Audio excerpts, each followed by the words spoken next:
जो मतलब कॉइल के आसपास जो है ग्राउंड नहीं वो डीपीएच का अगर छोड़ेगा तो आसपास का देखना और कैपेसिटर वगैरह थोड़ा।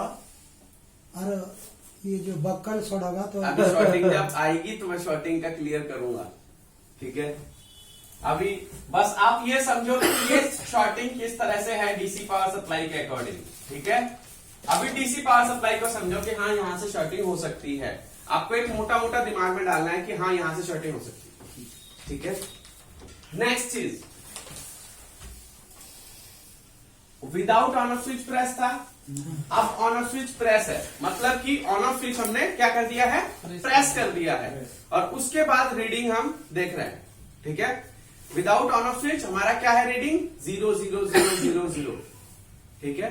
उसके बाद जब हमने ऑन ऑफ स्विच को प्रेस करा तो उस टाइम पे अगर आपकी रीडिंग इन दोनों पे आती है, सिर्फ इन दोनों पे आती है, यहां पे कोई रीडिंग नहीं आती है, तो इसका मतलब क्या है, सर एक सेकंड बोलिएगा। अगर सिर्फ और सिर्फ रीडिंग इन दोनों पे आती है तो इसका मतलब क्या है, इसका सॉफ्टवेयर प्रॉब्लम है। क्या है, सॉफ्टवेयर प्रॉब्लम नहीं, ग्राउंड नहीं पा रहा है सर, क्या नहीं हो रहा है, ग्राउंड नहीं पा रहा है, इसलिए दोनों पे रीडिंग आ रहा है। स्विच खराब है। नहीं। हाँ। आपके स्विच जब आप दबा रहे हो तो रीडिंग आ रही है, इसमें और इसमें आ रही है सिर्फ, और किसी में नहीं आ रही है, तो क्या दिक्कत है, लीकेज नहीं। वोल्टेज इस कंडीशन में आपकी जो प्रॉब्लम है वो आपकी पीएम या फिर सीपीयू की हो सकती है, हेलो, ठीक है। अब हम इस कंडीशन में पीएम और सीपीयू दोनों को चेक करेंगे, स्टेप बाय स्टेप चेक करेंगे कि किसको कैसे चेक करते हैं। ज्यादा दिक्कत सीपीयू से होती है सर, ज्यादातर दिक्कत सीपीयू से होती है, ठीक है। लेकिन तब भी हमें पहले पीएम को कंफर्म करना पीएम होता है पीएम तो कि ज्यादा इंपॉर्टेंट है। बक लाइन पे अगर किसी में वोल्टेज नहीं भेज रहा है, एक भी बक लाइन पे अगर वोल्टेज नहीं आएगी तो सीपीयू फेलियर दिखाएगा, ठीक है। तो यहाँ पे आपका पीएम और सीपीयू, ठीक है। तो यहाँ पे हम लोग क्या करेंगे, पीएमसी की लीकेज है, लीकेज नहीं है, लीकेज नहीं है, ये तो ऐसे प्रॉब्लम है, ठीक है। तो हम यहाँ पे सबसे पहले ये चेक कर लेते हैं कि पीएम की दिक्कत है या सीपीयू की दिक्कत है। तो आपको यहाँ पे क्या चेक करना है, बक कोयल, बक कॉइल पे वैल्यू और वोल्टेज आ रही है या नहीं आ रही है, ठीक है। अगर वैल्यू आती है, ठीक है, और वोल्टेज नहीं आती है तो क्या खराब है, वैल्यू आती है वोल्टेज नहीं आती तो कॉल खराब है ना, कॉल चेक कर रहे हैं। आपने चेक करा कि पीएमआईसी और सीपीयू मैंने बताया इन दोनों पे रीडिंग आ रही है, ठीक है। और आपने क्या करा, बक कॉइल पे चेक करा कि वैल्यू आ रही है, वोल्टेज नहीं आ रही है, पीएमआईसी खराब है, ठीक है। तो पीएमआईसी आपकी डिफेक्टिव है। पीएम करंट नहीं भेज रही है, खाली हो गया हार्ड डिस्क में डाल दें आप।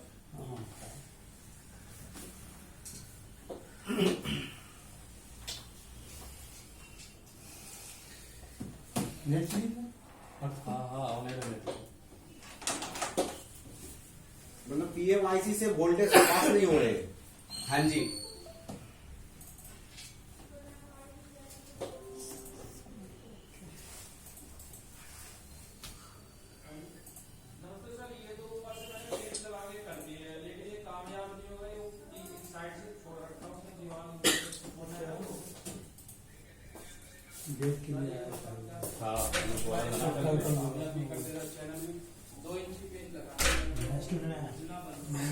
गेट गिर जाएगा ना मेरे रूम का, नहीं टूट गया, मैंने कल बोला था।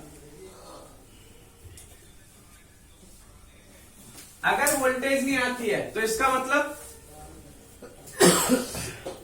एक सेकंड सर,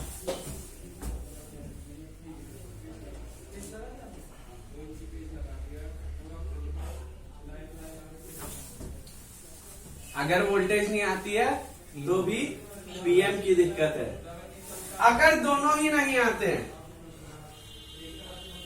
तो क्या खराब है, तो चेक कर वोल्टेज पीएम वोल्टेज नहीं आ रहे कि नहीं आ रहे पीएम तक, वोल्टेज देखना पड़ेगा पीएम तक आ रहे कि नहीं आ रहे। वोल्टेज पीएम तक आ रहा है या नहीं आ रहा है, पीएम आउट कर रहा है या नहीं कर रहा है। अगर पीएम को नहीं मिलेगा तो पीएम तो आउट नहीं कर पाएंगे ना। जब आप ऑन ऑफ स्विच प्रेस करते हैं ना, हाँ। तो उस टाइम पे उस टाइम में यहाँ पे रीडिंग आने का मतलब ये होता है कि आपका प्रोटेक्शन आईसी जो है वो वोल्टेज आउट कर रहा है, कर रहा है, इसीलिए तभी जाके वहाँ पे रीडिंग आएगी, वरना रीडिंग नहीं आएगी। ठीक है, प्रोटेक्शन आईसी ने वोल्टेज पीएम को दे दिया, पीएम ने क्या करा, आउट करना है। ठीक है, पीएम आउट नहीं कर पा रहा है वोल्टेज, तो उस कंडीशन में क्या है, एक तो वैल्यू ओके है, ठीक है, तो पीएम की प्रॉब्लम है। वोल्टेज अगर मिसिंग है, आपकी वोल्टेज मिसिंग है, तो उस कंडीशन में क्या है, पीएम प्रॉब्लम है। ठीक है, अगर आपको वैल्यू नहीं मिलती है तो उस कंडीशन में सीपीयू का इश्यू है।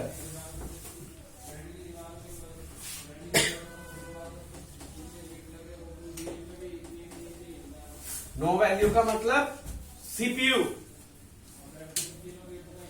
अगर वैल्यू नहीं मिलती है तो सीपीयू को रिवॉल्व करके आपको लगाना है।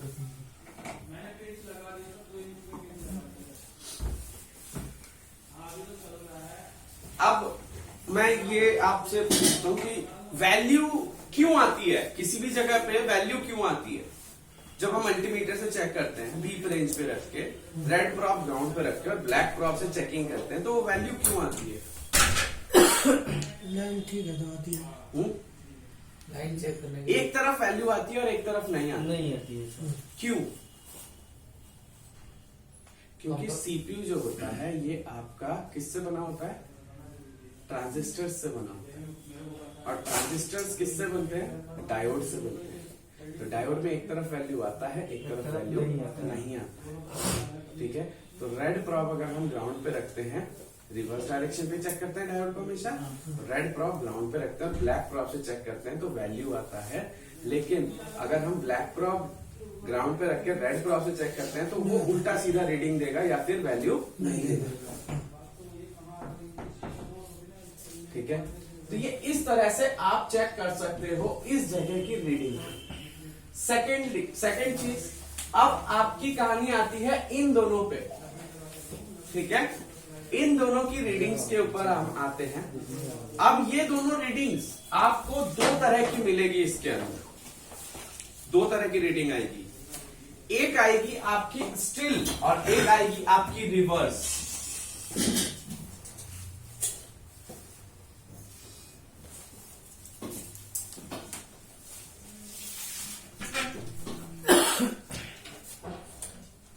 एक आएगी आपकी स्टिल और एक आएगी आपकी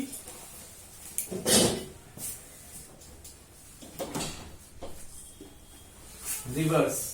स्टिल और रिवर्स का मतलब क्या होता है, स्टिल का मतलब क्या होता है, करंट रुक गया। ठीक है, ऑन ऑफ स्विच प्रेस करा, करंट क्या हो गया, रुक गया। और रिवर्स का मतलब क्या है, फिर ऑन ऑफ स्विच प्रेस करा, करंट आया और जैसे ही छोड़ा वापसी भाग गया। जब भी आपका करंट स्टिल आता है, रुक जाता है, तो उस कंडीशन में आप हमेशा किसको ब्लेम करते हैं, बताओ किसी को अगर पता हो तो। स्टील रहने से सॉफ्ट, स्टिल रहने से हम सबसे पहले उसको क्या करेंगे,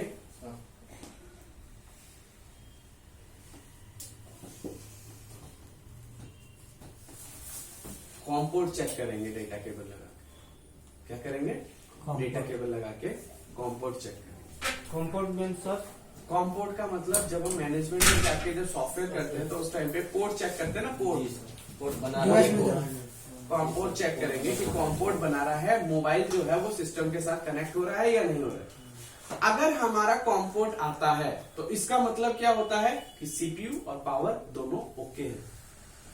कॉम्पोर्ट अगर बना लेता है तो इसका मतलब क्या है, सीपीयू और पावर दोनों ओके हैं।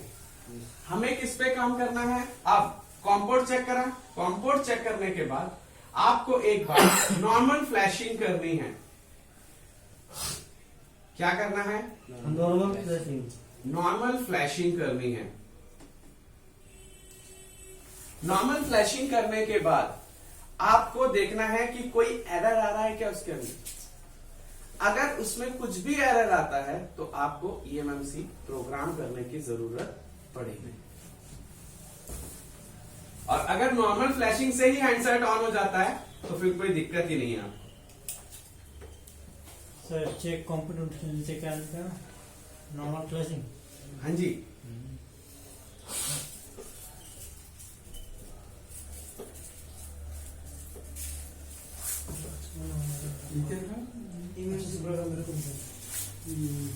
नॉर्मल फ्लैशिंग के बाद आपको ईएमएमसी प्रोग्राम करने की जरूरत पड़ेगी। ठीक है। नेक्स्ट चीज, रिवर्स करंट। अगर आपका करंट रिवर्स आता है तो उस कंडीशन में आपको क्या करना है?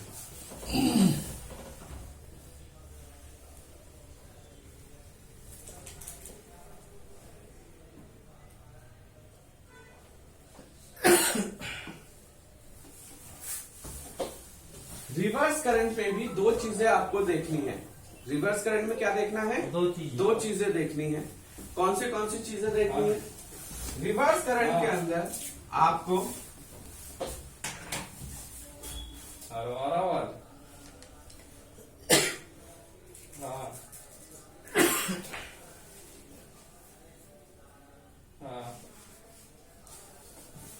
सर ईएमसी प्रोग्राम करके वो जब चालू नहीं होगा तब क्या कहाँ? किस चीज की चाबी? मैं आपको पूरा जड़ दे रहा हूं अभी। ठीक की है। चाबी चाहिए। बीमारियां सारी खत्म हो जाएंगी इस चीज से। पता चल जाएगा आपको भी कहाँ काम करना है मेरे मेरे। रूम की चाबी। ठीक है। अच्छा, अंकल को रूम की चाबी चाहिए। ठीक। ठीक है। तो यहाँ पे आपको रिवर्स के अंदर दो चीजें मिलती हैं। पहला मिलता है रिवर्स स्टिल।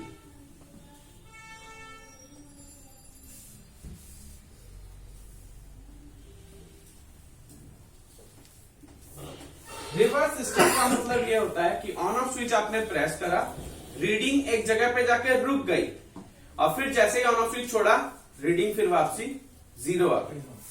ठीक है। तो रिवर्स स्टिल का जो सेक्शन होता है इसके अंदर आपको क्या करना है?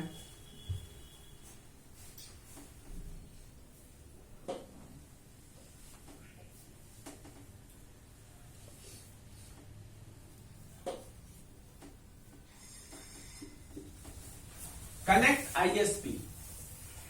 आईएसपी का मतलब जो जंपर मार के जो हाँ जी, जंपर मार के जो मदरबोर्ड में ईएमएमसी की डिटेल्स चेक करते हैं हम लोग, आईएसपी पिन आउट।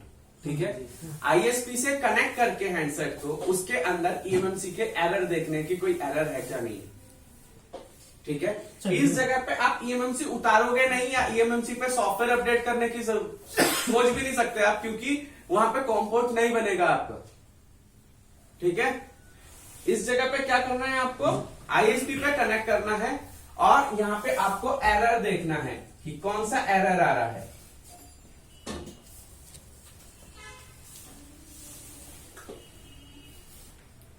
आजा बाबूजी, हाँ जी चाबी दे दो अपने रूम की इसको।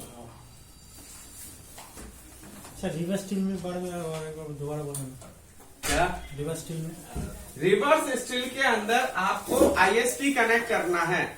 हैंडसेट को आईएसपी पिन आउट से कनेक्ट करना है और उसके बाद फिर चेक करना है कि उसके अंदर कोई एरर आ रहा है या नहीं आ रहा है। सर ये पिन आउट कैसा ढूंढना ठीक पड़ेगा? है। आईएसपी पिन आउट वो मोनू सर आपको बताएंगे कि कैसे ढूंढना पड़ेगा।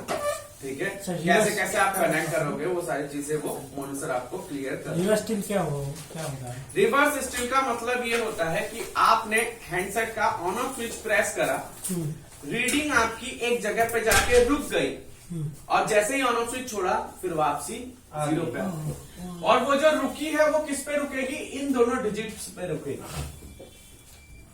ठीक है। Reverse still. ठीक है। स्टिल हो गया लेकिन वो जैसे ही ऑन ऑफ स्विच छोड़ते हैं तो वापसी आ जाता है। सर हाँ जी। जब ऑन ऑफ स्विच प्रेस करते हैं एक एक साइड में इधर भी आ जाता है ना। आने तो कोई दिक्कत नहीं। अच्छा अभी उसका भी बताया जाएगा। हाँ हर एक चीज बताई जाएगी। 1.5-2 वोल्ट तो होता है। हर एक चीज बताई जाएगी। ठीक है। तो चेक एरर, यहाँ पे आपको एरर चेक करना है कि कौन सा एरर है। ये रिवर्स स्टिल का जो रहता है वो मोस्टली टाइम पे आपको ईएमएमसी से ही प्रॉब्लम होती है। और कई बार आपको ऐसी भी सिचुएशन आएगी कि आपका पूरी ईएमएमसी की डिटेल्स जो होगी वो बिल्कुल सही होगी, लेकिन आपका करंट यहाँ पे रुका हुआ मिलेगा। ठीक है, तो वो कैसा है, क्या है, वो सारी चीजें आगे आगे बताऊंगा। अब यहाँ पे टोटली रिवर्स आता है, मतलब कि handset on off switch press करा, करंट ऊपर नीचे हो रहा है, जैसे ऑन ऑफ स्विच छोड़ रहे हैं तो वापसी आपका किस पे आ रहा है, जीरो पे आ जाता है वापसी। रिवर्स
चेक बुक सेटिंग है क्या? बक वोल्टेज शॉर्टिंग बक की शॉर्टिंग देखनी है, बक की वोल्टेजेस देखनी है, और अगर सब कुछ आपको समझ में नहीं आ रहा है तो रिवॉल्व सीपीयू। ठीक है, शॉर्टिंग जरूर देखनी है मदरबोर्ड में। जब भी देखो स्टेप बाय स्टेप हैंडसेट को रिपेयर करते ये कैसा टाइम रिवर्स चेक होगा करना। वोल्टेज? ये वाला जो कैसा रिवर्स होगा जब कौन प्रेस सा? करेंगे? ये बक नहीं, वोल्टेज, ऊपर ऊपर रिवर्स उसके ऊपर। हाँ ये रिवर्स होगा। ऐसा ऑन ऑफ स्विच प्रेस करा आपने, हाँ करंट जो है वो ऊपर नीचे हो रहा है, और जैसे ही ऑन ऑफ स्विच छोड़ा वापसी स्टील नहीं रहेगा। हाँ स्टील नहीं रहेगा, स्टील वाला ये पार्ट ये पार्ट ठीक है। अप डाउन होगा, छोड़ने से डाउन पर जीरो होगा, हो जाएगा। छोड़ते ही जीरो हाँ, आ जीरो। सर क्या ब्लॉक बैक सेटिंग?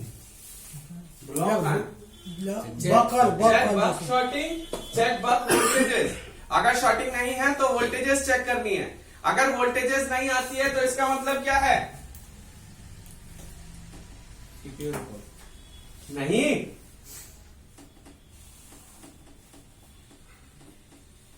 बंद कर दो। नो वोल्टेज, वो लाइट टू अप होना है ये नहीं, वो आगे वाला बीच का हाँ बस वही बंद कर दो।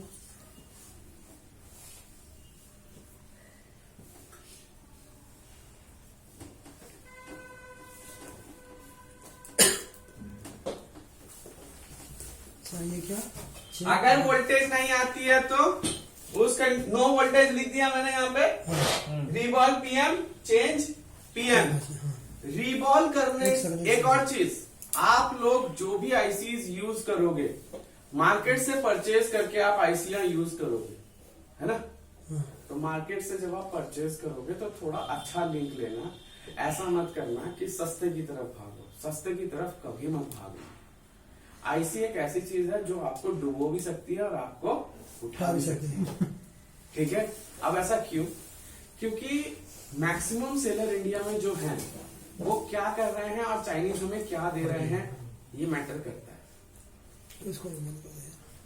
मतलब चाइनीज सही क्वालिटी दे रहे हैं, ये लोग नहीं। रिवॉल्व करके दे रहे हैं क्या? नहीं, चाइनीज क्या करते हैं कि इंडिया से मदरबोर्ड परचेज करके लेके चले जाते हैं, खराब मदरबोर्ड। ठीक है, वहां पे ले जाने के बाद उनको किस टेम्परेचर पे वो निकाल रहे हैं हमें नहीं पता। फटफट उस आईसी को वापसी रिकॉल करके पैकिंग करके भेज देते हैं इंडिया। पहले चेक खराब नहीं करके करते फिर क्या? हाँ चेक भी नहीं करते। और कुछ तो इंडियन भी हैं जो कि ये काम करने लग गए हैं। आप मदरबोर्ड परचेज करते हैं, उसमें से आईसीएम उतारते हैं, उनको रिवॉल्व करते हैं और वापसी मार्केट में बेच भेज देते दे। हैं। ठीक है। अब आपने वो आईसी खरीद ली, खरीदने के बाद हमें कैसे पता आपने चलेगा कि उसको ये- मदरबोर्ड पे लगा दिया, ठीक है। आपने देखा कि पीएम की प्रॉब्लम थी, आपने पीएम लगा दिया। लगाने के बाद ये आपका सॉल्व नहीं होगा। आप सोचोगे कि यार मैंने पीएम लगा दिया, पीएम तो सही है, नया पीएम लगाया, ठीक है। सीपीयू में दिक्कत होगी, सीपीयू निकाल के रिवॉल्व करोगे आप, ठीक है। सीपीयू लगा दोगे तब भी सॉल्व नहीं होगा। तो आप सर बोलोगे ये समझेंगे क्या कैसे? खराबी है इसके अंदर, तो सर ठीक है। तो हम सोचते रह जाएंगे कि क्या खराबी है, लेकिन उसने आपको आईसी सही नहीं दी। सर ऐसे तो सर उसको समझेंगे कैसे? चेकिंग में चेकिंग में पीएम का एरर बताएगा या नहीं बताएगा, वो आपके ऊपर है ना। वो कैसा पीएम है, क्या जला है उसके अंदर, कुछ पता है? बिठाने के बाद चेक कर सकते हैं। बिठाने के बाद ही तो चेक कर पाओगे, वारंटी आउट हो जाएगी आपकी। हाँ, तो कैसे पता करेंगे कि डुप्लीकेट है या इसीलिए तो कह रहे हैं अच्छी क्वालिटी का चीज अच्छी खरीदो, क्वालिटी न्यू लो, खरीदो। पैसे की तरफ मत भागना। और सबसे बढ़िया है आपके पास अगर मदरबोर्ड है तो, उससे बढ़िया कुछ नहीं है। अगर आपके पास मदरबोर्ड है तो उससे बढ़िया कुछ नहीं है। तो कैसे समझेंगे वो आईसी अच्छा है नया नया वाला? नए वाले आईसी को आप ऐसे नहीं पहचान सकते कि सही है या खराब है, क्योंकि वो आपको पैकिंग खुलने नहीं देते। लगाने के बाद कौन सा अच्छा होगा? लगाने के बाद ही आपको पता चलेगा तो कौन सा क्वालिटी अच्छा होगा ये कैसे समझेंगे? कौन सी क्वालिटी अच्छा। जो अच्छे रिपेयरर है ना, जितने भी अच्छे रिपेयरर हैं, जिनका आप देख रहे होगे कि हाँ भाई मेरे को इसके पास बहुत काम है और ये बड़ा अच्छा रिपेयर करता है, तो वो कभी भी इंडियन मार्केट से आईसीज नहीं खरीदते हैं। हाँ, कौन सा मार्केट? वो अली एक्सप्रेस वगैरह से मंगाते हैं आईसीज। अलीबाबा उनको थोड़ा टाइम लग जाता है आईसी मंगवाने वो में, अच्छा वाला लेकिन देता है। मंगाते वहीं से, क्योंकि वहां से न्यू आईसी नहीं मिलेगी आपको इसके लिए। अलीबाबा से। दाम भी बहुत ज्यादा होगा। रेट थोड़ा ज्यादा अली एक्सप्रेस? अली एक्सप्रेस? वो तो 40 का अलीबाबा भी है ना। देखो रीसेलर्स बहुत है इंडिया में, ठीक है। आईसीज हम लोग भी बेचते हैं, ठीक है। देखो जो सच्चाई है वो मैं बताता हूँ आपको कि 100% की कोई गारंटी नहीं है, ठीक है, आईसी की। आप कई आईसीज ऐसी भी देखी जो कि मार्केट से खरीद के लेके आते हैं बच्चे। हम जब खोलते हैं उसको तो उसके अंदर हमें फ्लक्स मिलता है, वो बताएगा, मिलता है ना फ्लक्स, तो फ्लक्स मिलता है, या वो हम देखते ही बताते हैं कि ये रिवॉल्व आईसी, ठीक है। अब हमें आगे वाले का नहीं पता कि उसको पता है या नहीं है टेम्परेचर का, क्योंकि इतनी क्वांटिटी, जब ह्यूज क्वांटिटी हो जाती है ना, तो वो आईसी को वैसे ही उतारेगा जल्दी जल्दी। जब क्वांटिटी ज्यादा होगी, आपके सामने मैंने 100 मदरबोर्ड रख दी और आपको बोला कि सबके पावर आईसी उतारने हैं आपके आज, तो आप कैसे उतारोगे? 450 में देके फुल करके फट धड़ाधड़ धड़ाधड़ उतारोगे ना। अब उसमें से जो बच गई वो बच गई, जो मर गई वो मर गई। सामने वाला जो खरीदेगा वो उठेगा, हाँ, सही है। ठीक है। तो इसीलिए कोशिश करना कि मदरबोर्ड ले, सबसे बढ़िया चीज मदरबोर्ड बेचना नहीं है, रखना है सब। अच्छा सर, मदरबोर्ड अपने पास रखने हैं। प्लस मदरबोर्ड अगर आपको बाहर से मिलते हैं तो वो भी